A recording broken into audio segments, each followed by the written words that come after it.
झारखंड सरकार की तरफ से विधानसभा में बजट पेश किया गया। 1,45,400 करोड़ रुपए का बजट सरकार के वित्त मंत्री राधाकृष्ण किशोर ने पेश किया।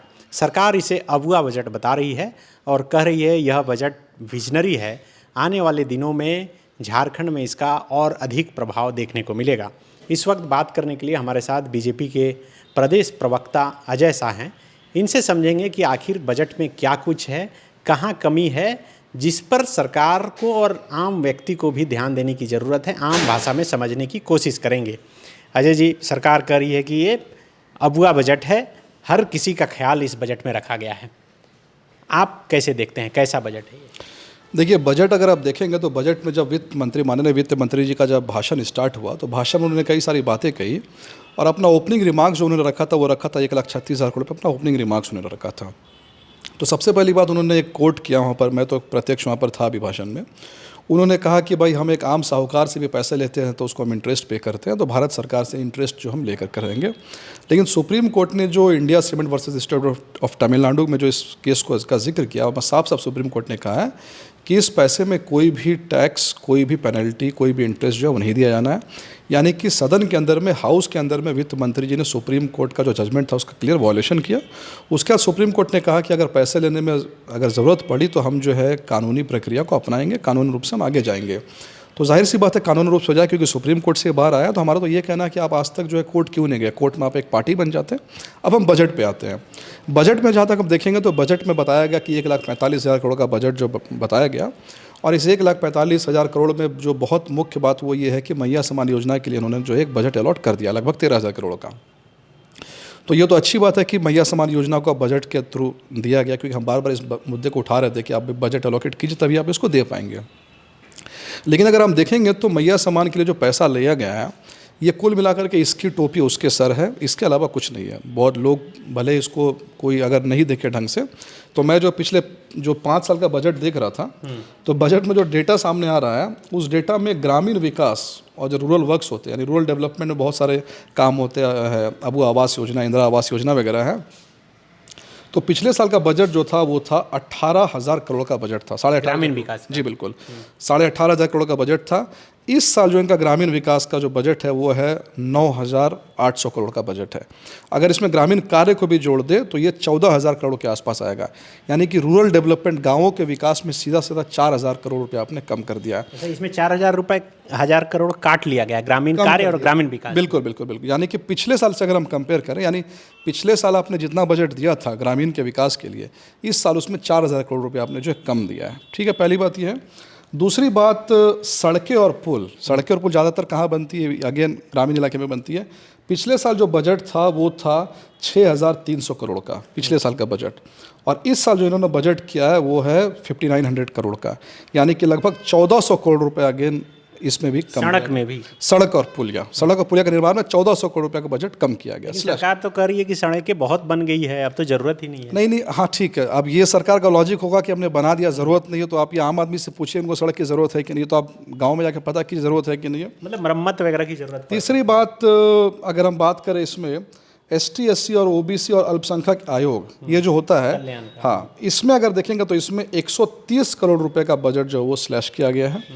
एग्रीकल्चर अगर आप देखें तो एग्रीकल्चर में भी 1,500 करोड़ रुपए का बजट जो कम कर दिया गया।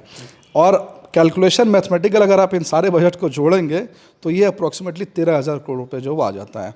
यानी कुल मिला के सिंपल मैथमेटिक्स की अगर बात करें तो आपने मैया सम्मान में जो माता बहनें उनको पैसा एक हाथ से दिया और दूसरे हाथ से पैसा आपने ले लिया। यानी आपने किसी को घर को 10,000 रुपये महीने फिक्स कर दिया और उसके सामने जो सड़क बननी थी उस सड़क का पैसा आपने जो कट कर लिया। तो कुल मिलाकर के इसकी टोपी उसके सर जो है ये बजट है, और कुछ नहीं से ज़्यादा। लेकिन सर इस बार तो 13% सरप्लस बजट भी है। हाँ देखिए, बजट तो हर बार झारखंड का सरप्लस होता है, इसमें कहीं कोई डाउट नहीं। अगर आप स्टार्टिंग से देखेंगे तो अब आप देखेंगे 1,45,000 करोड़ का जो डेटा सरकार ने दिया, ये जो बजट मेरे सामने में है, जो मैंने पढ़ा है इसको, तो इस 1,45,000 करोड़ में 66,000 करोड़, 66,000 करोड़ जो है ये सरकार कह रही है कि ये स्टेट का रेवेन्यू है, यानी स्टेट के सोर्सेज से जो आएगा 66,000 करोड़ आने वाला है। बाकी जो पैसा है वो या तो सेंटर से हेल्प के रूप में मिलना है, या फिर सेंटर और स्टेट के बीच जो रेवेन्यू शेयर होता है उससे मिलना है, या फिर प्राइवेट प्लेयर्स से मिलना है पैसा इनको। तो अगेन यहाँ पर क्या होने वाला है, जब सरकार जैसा पिछले 5 साल में हो रहा, जैसे जैसे इस साल का अंत होगा बहुत सारी योजनाएं वहीं की वहीं रह जाएगी, सरकार के पास पैसा नहीं होगा और सरकार का सिर्फ एक ही गाना होगा, वो है कि केंद्र सरकार ने पैसे नहीं दिए, यहाँ से पैसे नहीं, इसलिए हम योजनाओं को पूरा नहीं कर रहे। तो घोषणाएं तो हो गई है, अब घोषणाओं की आप बात कर रहे हैं। आप मुझे ये बताइए कि आज फाइनेंस मिनिस्टर ने इसमें घोषणा किया है कि 5 नए लॉ यूनिवर्सिटी बनाएंगे। पहले तो मुझे इसमें ये डाउट है कि लॉ यूनिवर्सिटी के लॉ कॉलेज तो नहीं बोलना चाह रहे हैं, लेकिन मैंने इसमें कंफर्म किया तो लॉ यूनिवर्सिटी का जिक्र है। 5 नए लॉ यूनिवर्सिटी बनाएंगे। 2019-20 का जो बजट था, 20-21 का बजट जो सबसे पहली बार इस सरकार ने लॉन्च किया था, उस समय इन्होंने अनाउंस किया था कि झारखंड में एक झारखंड ओपन यूनिवर्सिटी जो हम बनाएंगे। 5 साल 6 साल बीत गए हैं, झारखंड स्टेट ओपन यूनिवर्सिटी आज किराए के मकान पे जो है जैसे तैसे चल रहा है। और अभी ये योजना क्या घोषित कर रहे हैं कि हम 5 नए लॉ यूनिवर्सिटी बनाएंगे, इंजीनियरिंग कॉलेजेस बनाएंगे। और फिर से मैंने कहा, अगेन मैंने कुछ समय पर एक प्रेस कॉन्फ्रेंस किया था, उसमें मैंने कहा था कि एक बजट 2023 में भी आया था, 2023 के बजट नंबर 156 और 157, वो ये कहता था कि जो छात्रों को स्कॉलरशिप मिलेगा यूपीएससी, जेपीएससी, बैंकिंग, पीओ की तैयारी करने के लिए लगभग 350 करोड़ रुपया। पर वो बजट अलॉटमेंट भी हुआ जो लिखा गया था बजट में, पर आज तक वो योजना धरातल पे जो है वो नहीं उतरी। तो योजना बनाना और योजना को धरातल में लाना, दोनों में बहुत डिफरेंस, और इस सरकार का ट्रैक रिकॉर्ड बहुत ज़्यादा सही नहीं। एक और एग्जांपल दूंगा, आज के बजट में एक नई योजना का जिक्र मैं देख रहा हूँ, वो है मुख्यमंत्री अस्पताल रख रखाव योजना, जिसके लिए लगभग 700-800 करोड़ रुपये दिए गए हैं। और जो अस्पताल है, अस्पताल के बारे में क्या की रिपोर्ट ने क्या कहा है, इस पर भी हमने सवाल उठाया है। तो स्वास्थ्य योजना वैसी पहले से वेंटिलेटर में है, उसमें और ज़्यादा ये मान लीजिए पैसे डाल रहे, उस पैसे का उपयोग कहाँ होगा नहीं होगा ये तो साल के अंत में हमें मालूम चलेगा। लेकिन कुल मिलाकर के हम एकदम आश्वस्त नहीं है कि जो बजट सरकार ने अनाउंस किया है, पहली बात उसमें बहुत सारी खामियां हैं, और दूसरी कोई खामियां नहीं भी है तो हमको ये डाउट है कि वो उसको इम्प्लीमेंट कर पाएगी भी कि नहीं पाएगी। और सबसे बड़ा डाउट और सबसे बड़ा ऑब्जेक्शन जो मैंने आपको कहा वो है इसकी टोपी उसके सर, यानी कि आप कैश पैसा दे रहे हैं पर उनसे दवाइयाँ ले रहे हैं, स्कूल ले रहे हैं, आप उसे कृषि के स्कीम्स को ले रहे हैं, और एक तरफ आप कह रहे हैं कि हम उनको पैसा दे रहे हैं। लेकिन सरकार तो कह रही है कि बजट के जरिए ही, विपक्ष जो सवाल खड़ा कर रहा था कि मैया सम्मान के पैसे मिलेंगे कि नहीं मिलेंगे, योजना बंद हो जाएगी, हम तो बजट में ला दिए, अब पैसा लाए कैसे काम करना है वो तो सरकार समझेगी। नहीं, अब यहाँ पर सबसे बड़ी बात यह है कि जैसा कि आपने कहा कि सरकार की तरफ से आ रहा है कि विपक्ष बार बार कह रहा है इस बात को, तो ये बात तो आप मानेंगे, जनता भी मानेगी कि हमारे प्रेशर में इन्होंने इसको बजट में ये क्या अलॉट किया, अच्छी बात है अलॉट किया। लेकिन अगर 13,000 करोड़ रुपए आप कहीं पर दे रहे हैं तो हमारा ये कहना है कि एडिशनल सोर्स ऑफ रेवेन्यू आपका क्या आने वाला है, आप इसको बताइए। किस बजट में एडिशनल सोर्स ऑफ रेवेन्यू जो लिखा है उसमें सिर्फ और सिर्फ ये लिख दिया गया है कि private sector investment additional source of revenue आएगा, जो कि बहुत ही वेग टर्म है। प्राइवेट सेक्टर से कैसे आएगा कैसे नहीं, बहुत वेग टर्म है। अगर जैसे मैं आपको एक उदाहरण दूंगा कि पिछली बार भी सरकार ने ये कहा था कि पीपीपी मॉडल, इसमें पीपीपी मॉडल का बहुत जिक्र है कि पीपीपी सेल बनाएंगे, सीएसआर फंडिंग करेंगे। पीपीपी मॉडल के तहत ये बताया गया कि झारखंड के सारे जिलों में पीपीपी मॉडल के साथ में डायलिसिस सेंटर खोले जाएंगे, जो किडनी डायलिसिस सेंटर होता है। लेकिन ग्राउंड रियलिटी ये है कि जितने भी डायलिसिस सेंटर पे आप जाएंगे, या तो डायलिसिस सेंटर बंद हो चुके हैं, या फिर डायलिसिस सेंटर जो चल भी रहे हैं तो वो आपसे पैसे मांगेंगे, यानी कि वो एक तरह से प्राइवेट हॉस्पिटल की तरह वो चलना वो स्टार्ट हो गया। एक और आप देख लीजिए, यहाँ पर कहा गया कि छात्रों के लिए जो है हम जो छात्रों को हॉस्टल बनाएंगे, मॉडर्न हॉस्टल बनाएंगे।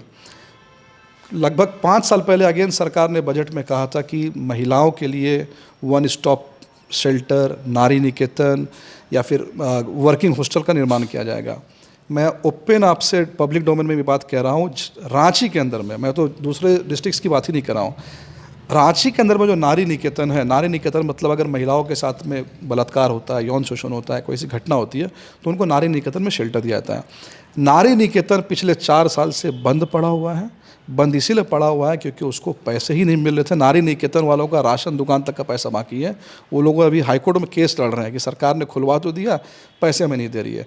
तो अगेन जैसा मैंने उसका एग्जांपल दिया, ये योजना भी फ्लॉप होगी। तो कुल मिलाकर के योजना का मतलब अनाउंसमेंट करना और उसको एक अच्छी नीयत के साथ में इम्प्लीमेंट करना, दोनों में बहुत ज़्यादा फ़र्क होता है। तो इस बजट का आकलन, अभी तो अनाउंसमेंट है, इस बजट का आकलन हम जो है 1 साल के बाद करेंगे। क्या आकलन होगा? तो बिल्कुल आकलन सही से तो 1 साल के बाद ही हो पाएगा। लेकिन फिलहाल बीजेपी के जो प्रदेश प्रवक्ता हैं अजय शाह ये बता रहे हैं कि इसकी टोपी उसके सर किया गया है। मैया योजना के लिए जो 13,000 करोड़ रुपए की राशि उपबंध का प्रबंध किया गया है, वो पैसा गांव में बनने वाले सड़क और जितने भी विकास के काम होते हैं उसका पैसा काट के इसमें पैसा दिया जा रहा है। मतलब आपके घर में महिलाओं को अगर सम्मान के पैसे मिल रहे हैं, मतलब जिस सड़क पर आप चल रहे हैं हो सकता है कि वो सड़क अगर टूट जाए तो फिर बने नहीं, बिजली की व्यवस्था खराब हो जाए, कृषि में फिर दिक्कत हो जाए, तो ये तमाम सवाल बीजेपी लगातार उठा रही है। शुक्रिया। इंजीनियर बनकर भरे सफलता की ऊंची उड़ान, जहां साधारण छात्र भी झारखंड टॉपर्स बनकर बना रहे इतिहास। दूरदर्शी शिक्षाविद श्री विपिन सिंह के मार्गदर्शन में मेडिकल एवं इंजीनियरिंग के लाखों छात्रों के लिए आशा की किरण के रूप में गोल नेशंस लीडिंग इन बायोम सिर्फ मेडिकल प्रिपरेशन का संस्थान। बायोम से लगातार दूसरी बार नीट यूजी में 700 मार्क्स पार। 10th पास स्टूडेंट्स के लिए फाउंडेशन कोर्स, 11th पास स्टूडेंट्स के लिए फ्रेशर कोर्स और 12th पास स्टूडेंट्स के लिए टारगेट कोर्स 17 अप्रैल से शुरू हो रहे हैं। कॉल 7360066190 और visit Biome, circular road near women's college and Hinoo, Ranchi. thefollowup.in. Like, share, and subscribe. www.thefollowup.in